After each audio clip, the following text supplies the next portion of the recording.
This is the Dave Pamah Show, a global breakdown of how public systems actually work under pressure and why the same failures show up in different places around the world. I'm Dave Pamah, a retired firefighter, and this is where lived experience meets system reality. You can always tell when a system is under real pressure.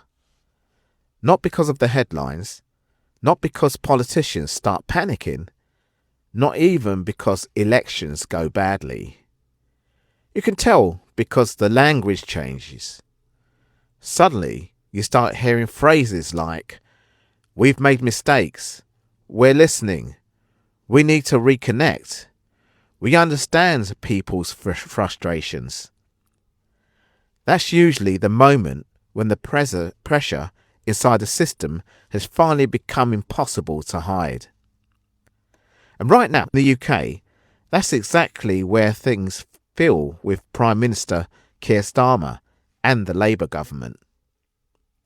After disappointing election results, growing unrest inside his own party, and major questions around public confidence, people are openly discussing whether his leadership can survive. Now, on the surface, this looks political, but this episode isn't really about politics. It's about something much bigger.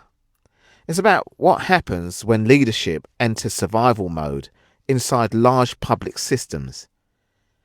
Because once you've worked frontline roles long enough, emergency services, healthcare, education, housing, policing, you start recognising the pattern.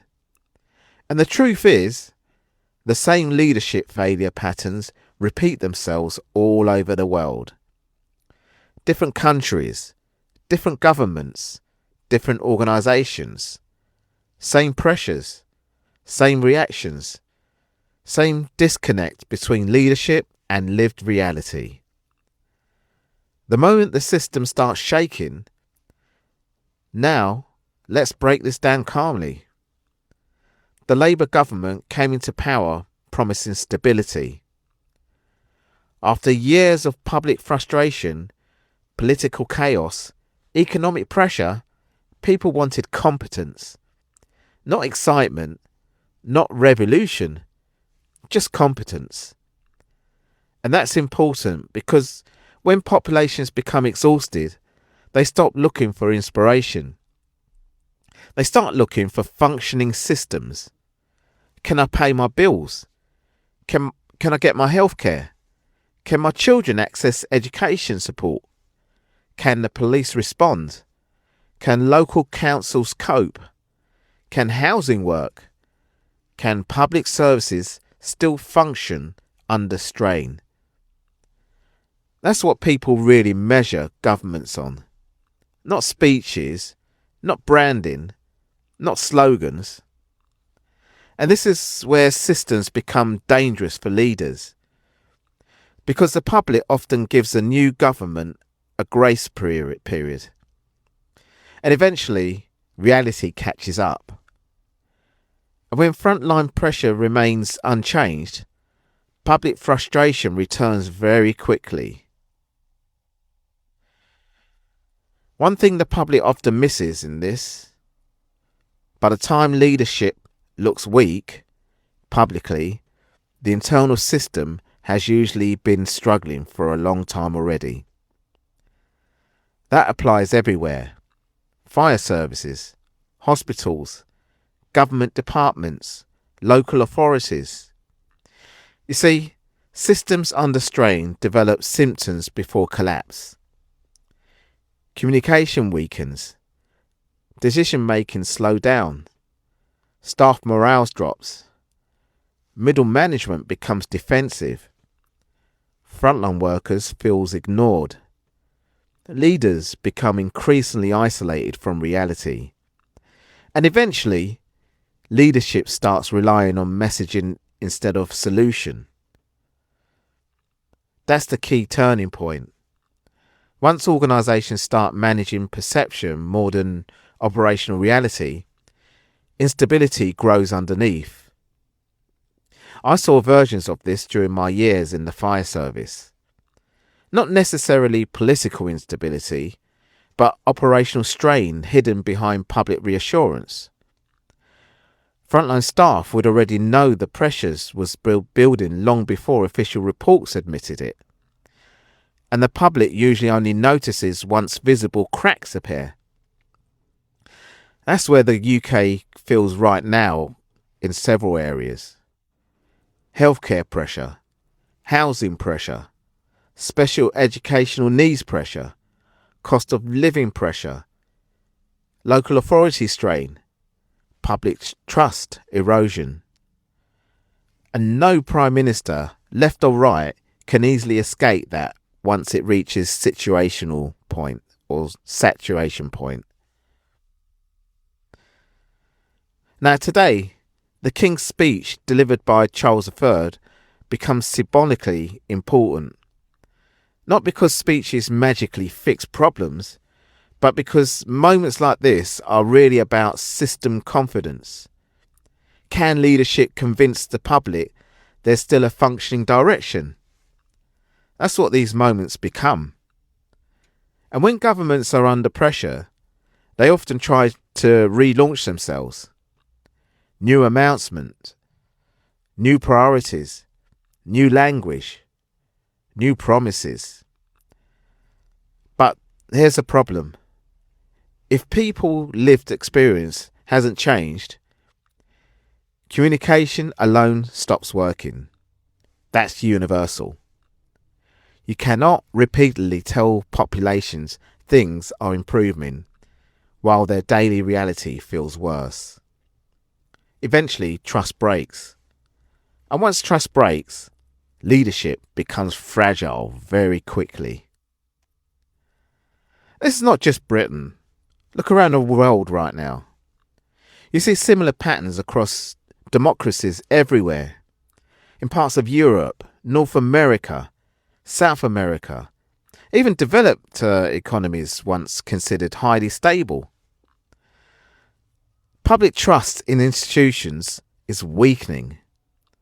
Not always because people suddenly become radical, but because systems feel increasingly unable to cope with long-term pressure.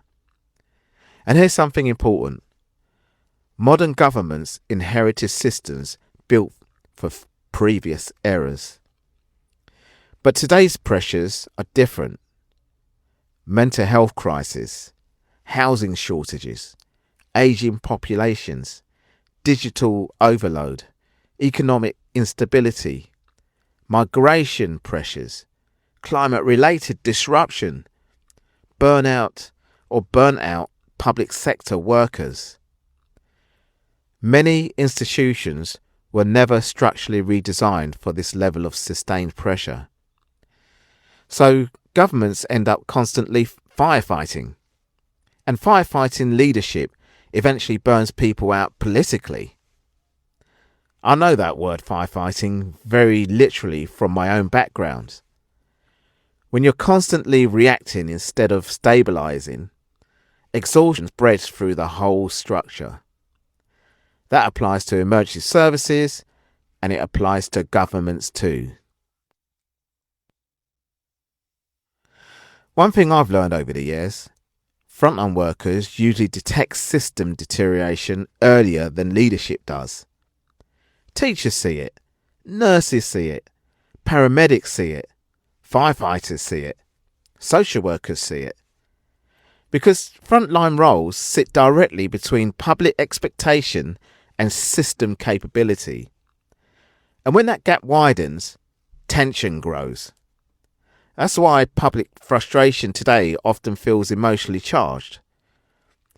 People don't just feel financially pressured, they feel unsupported, unheard, pushed through systems that increasingly feels transactional instead of human. And once that becomes widespread, political leaders become vulnerable regardless of personality. Because the public stops judging individuals alone. They start judging the entire system. Now, here's where governments often make things worse. When pressure builds, leadership teams sometimes becomes obsessed with controlling narrative, managing headlines, managing optics, managing public appearances.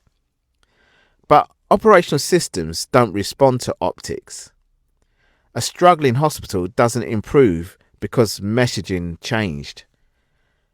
An overwhelmed send system doesn't improve because communications become more polished. A burnt out workforce doesn't recover because leaders repeat the word reform. Real system requires capacity, time, staffing, resources, competence, consistency, and most importantly, trust between leadership and frontline reality. Without that, instability grows quietly underneath. And there's another reason governments now become vulnerable faster than before. People can compare realities globally in real time. Through social media and digital communication, populations constantly see how other countries operate. So expectations change. Patience shortens. Distrust spreads faster. And public anger now moves at digital speed. Years ago, governments had more time to recover politically. Today, pressure escalates almost instantly. That changes leadership psychology too. Leaders become more reactive, more defensive, more short-term focused. And short-term politics often creates long-term instability. One thing I always try to remember, behind these systems are human beings. Civil servants, frontline workers, families, children, patients, communities. When systems stay under prolonged pressure, human behaviour changes. People become more emotionally reactive, more exhausted, more distrustful, and eventually even small failures trigger major emotional responses because people are already overloaded. We're seeing that across many societies now, and leadership often misunderstands this. They think the public is simply becoming angrier, but often what's really happening is cognitive exhaustion. That's different. Now, politically, nobody knows exactly what happens next for Keir Starmer. He may survive this period, he may stabilise things, or pressure inside the party could continue growing. But structurally, the deeper issue remains that same regardless of who leads. Can modern governments rebuild public trust while managing overstretched systems? That's the real question. Because replacing leaders without addressing structural pressure usually only resets the cycle temporarily. Another leader arrives. Public hope rises. Pressure continues underneath. Confidence falls again. And the cycle repeats. That's happening globally. So the real lesson here isn't about one politician. It's about understanding how systems behave under pressure. When operational reality drifts too far from public expectations, instability follows. When leadership becomes disconnected from frontline experience, trust weakens. When systems prioritise image over function, pressure compounds. And once the public starts feeling that disconnect in daily life, leadership becomes extremely fragile. Not because people suddenly turned irrational, but because lived experience eventually overrides political messaging. Always. And that's why these moments matter. Because if you only watch politics as personalities, you miss the real story. But if you watch systems, pressure, frontline strain, institutional behaviour, you start seeing the deeper pattern underneath. And once you see the pattern, you can recognise it anywhere in the world. Whether it's government, healthcare, education, emergency services, housing, policing. Pressure ignored long enough eventually becomes visible. Always. Because whether it's here in the UK or anywhere else in the world, these systems don't fail in isolation. They fail in patterns. And once you understand the pattern, you start to see it everywhere. This is the Dave Pamah Show.